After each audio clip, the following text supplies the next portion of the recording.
All right, guys, so we got to talk about Alyssa Farah Griffin from The View, as she's making rounds on mainstream liberal media to attack Kayleigh McEnany. And this is following her tap dance for the Democrats in the January 6th committee, as she testified about that, again, to the Democrats in Congress. And the reason why is because Alyssa Farah Griffin has a problem with Kayleigh McEnany and her opinions on the 2020 election, because Kayleigh McEnany apparently has opinions that Alyssa Farah Griffin thinks should not be allowed, just like, Democrats love to enforce about, the 2020 election, right? There's certain opinions that you just can't have, okay? And if you have those opinions, you are an insurrectionist, okay? You are the worst of the worst, okay? Now, the reason why this is interesting is because Alyssa Farah Griffin worked for the White House, the Trump White House, before taking jobs in mainstream liberal media as a never Trumper. Now, Kayleigh McEnany also worked at the White House as press secretary, and she didn't go that route. She didn't go the never Trump route, right? She went the route of, I still support Trump. I'm gonna go work at Fox News. Okay, so their careers literally have gone kind of in the opposite direction from a branding standpoint, and it seems to me that Alyssa Farah Griffin has a little bit of hater in her, because she's coming out and again demanding that Kayleigh McEnany tell the truth, okay, according to her, about the 2020 election, because again, apparently Kayleigh McEnany is not allowed to have her own opinions about the election. Take a look. You told the committee in your testimony this about former White House press secretary Kayleigh McEnany. You wrote, quote, "I'm a Christian woman, so I will say this. Kayleigh is a liar and an opportunist. I wish her the best, but she's a smart woman. She's a Harvard law grad. This is not an idiot. She knew we lost the election, but she made a calculation that she wanted to have a certain life post-Trump that required staying in his good graces, and that was more important to her than telling the truth to the American public," unquote. Would you put a majority of your fellow White House staffers and officials in that category, or was Kayleigh McEnany a standout in that respect? Listen, it was hard to read that back, to hear it and to say it when I did, but it was the truth.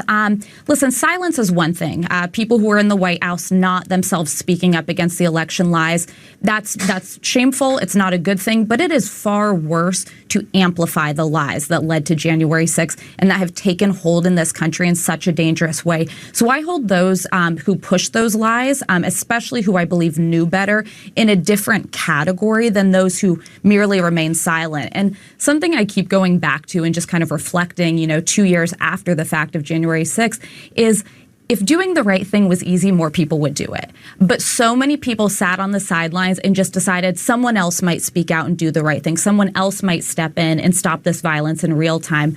Kayleigh, others had massive platforms. They had massive public profiles that they could have used that day to hopefully try to stop the violence. But in the months and years that followed to stop this just insidious lie that's consumed the Republican Party, that the 2020 election was stolen, when in fact it, of course, was not. Yeah, no, I mean, she has a huge platform on a different channel, and she, as far as I can tell, doesn't use it to correct the record. Yeah, so apparently Alyssa Farah Griffin must be a psychic, right? She must be a mind reader, because she apparently knows what Kayleigh McEnany's real opinion is on the 2020 election. So much that she's calling her out. She's calling her a liar and an opportunist, accusing her of doing basically the same thing that Alyssa Farah Griffin is doing, but just in the other direction when it comes to her career and her brand, as she's went the Michael Steele, Liz Cheney, Adam Kinzinger route of being I'm Republican, but I'm anti-Trump. And you guys can just use me and pay me to be anti-Trump because I'm a Republican, and being Republican and anti-Trump is an anomaly. Therefore, I'm going to use that to boast my career, which is that's exactly what she's doing, right? If Kayleigh McEnany is lying about the 2020 election to boost her career, I think I can say the same thing about Alyssa Farah Griffin in regards to her basically being anti-Trump, right, while still claiming to be Republican and not really, in my opinion, having too many, conservative opinions, but maybe she does, I don't know. Doesn't seem like it on The View, right? She's always getting steamrolled by, her co-host. That's why they're bringing it up. Why is Peter Doocy she all of a sudden bringing this up out of the blue? Give me a break. We're on to you, Peter. Standing up for democracy and the credibility of our elections is so important, and that's why I think it's also wrong when Democrats put money behind Republican election deniers. Yeah. That is playing a That is the whole. Wait, I'm sorry, y'all. That is a tactic. This is calm down now. It's politics. We'll be right back. But isn't it the successor to the former president that's supposed to extend the invitation? So it's not so much that the Obamas didn't want to do it; they weren't invited. No. They weren't invited. They weren't. They were not invited. But I had gotten some wind. They would have preferred to wait it out till after the election. Yeah, but I think they are so gracious that they would have shown up. I think they would have. I think they would have shown up. Trump and the whole group of them, they're the opposite of class. The opposite. Yeah, they are.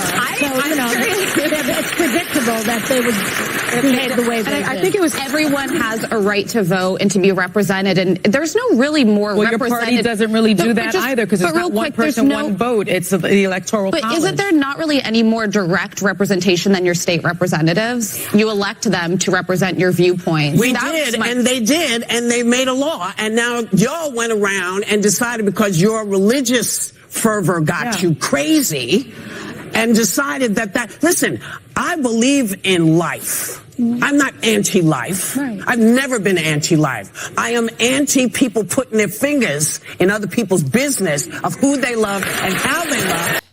But anyways, this anti-Trump grift is something that she's using to elevate her career. That's the only reason that she got a job on The View, right? The only reason she got that job is because she is a conservative, a Republican who's anti-Trump. If she wasn't anti-Trump, she wouldn't have got that job, right?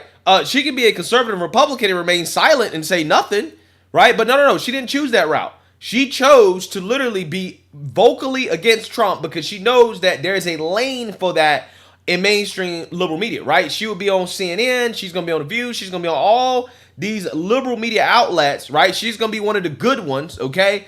If she goes that route, okay? She'd rather go that route than to, try to, remain silent or, not necessarily come out as anti-Trump and, maybe try to go to Fox News. But maybe she realized that, hey, maybe, I'm not as talented as Kayleigh McEnany. I would never be able to make it at a Fox News or something like that. Like, I'm not interesting enough to host my own show. She's really not.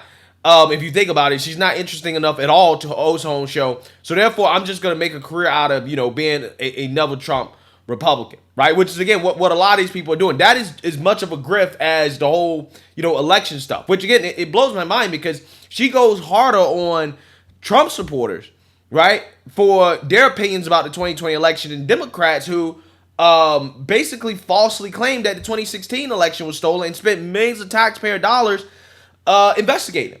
Right? If she went this hard on The View and mainstream liberal media about the Democrats and their false claims about the 2016 election and how Russia Gate was a hoax, Trump and Putin are not butt buddies. If she did that, she wouldn't have a job on The View and CNN, which is why she doesn't do that. Right? Which is why she doesn't do that. And again, that's my main criticism with a lot of these so-called Never Trump Republicans. It's not that they're never Trump. It's okay if you don't like Trump. But once you start making your whole brand, everything that you're about, which is being anti-Trump, then it becomes a problem, right? It becomes an issue, right? Like, for example, Adam Kinzinger claiming that he would be interested in running against Trump in 2024 because it would be fun. It would be fun to be on a debate stage with Trump. Last year, you told the Huffington Post you would love to go up against Trump in the 2024 primary. You said, quote, I think it'd be fun. It would be fun. Are you going to run for president? No, it's not my intention, no. But it would be fun to run against him because he stands up and just lies. He tells untruths. People love it because it's entertaining. But eventually people have a concern for their country. So no, my intention is not to run in 2024.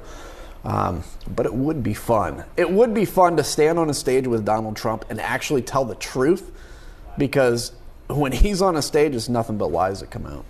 Yeah, so this is similar to Liz Cheney and her talking about how she needs to run in 2024 to save the country from Trump, right? Again, it's not that they bring any new ideas to the table, okay? They don't bring any new ideas, nothing like that to the table, no policies, nothing like that. It's simply that, well, I'm anti-Trump, and that's going to be my whole brand, right? I'm an anti-Trump Republican. Same thing with Alyssa Farah Griffin. She ain't bringing no new ideas to the table. None of these people are bringing new ideas to the table. except I am an anti-Trump Republican.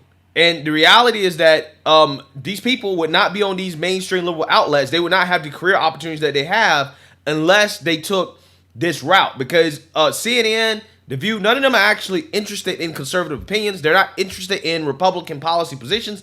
That's why they're never asked about it, right? Notice, anytime they have these people, Liz Cheney, Adam Kinzinger, anytime they ever have them on their networks, they're never asking them about real policy, right? They're not asking them about that. They're asking them about Trump, right? Their sole use is to be against Trump, is to bash Trump, is to trash Trump. And if they're not doing that, then they're useless, right? They're useless to the mainstream liberal media. Again, Adam Kinzinger, when have you heard of this guy? Have you heard anything about this guy before he came out against Trump after January 6th? You heard nothing about him. But he voted with Trump like, what, 93, 94, 95% of the time or something like that? But all of a sudden after January 6th, this guy saw a new grift and was like, I'm going to come out, I'm going to be against Trump. I'm going to be super anti-Trump. Now all of a sudden he's on CNN, he's on, ABC, NBC, MSNBC. He was never up there before. Why were they not interested in your opinions before? Oh, yeah, because they don't agree with your opinions, right? They don't care about your opinions outside of Trump. And again, it's not like they're bringing anything new to the table in regards to their opinions, which, again, is my problem with these people. But Alyssa Farah Griffin and the whole Kayleigh McEnany thing, I truly do believe that Alyssa Farah Griffin is hating on Kayleigh McEnany. She's mad that Kayleigh McEnany has been more successful than she has. So she's taking that out on her in the January 6th commission and, going on TV and calling her a liar and all this other stuff, pretending that she knows exactly how Kayleigh McEnany feels about the 2020 election. Again, this is the real grip, right? The pot calling the kettle black here. So let me know what you guys think. Make sure you like, comment, and subscribe. Most importantly, share a Black conservative perspective. Peace.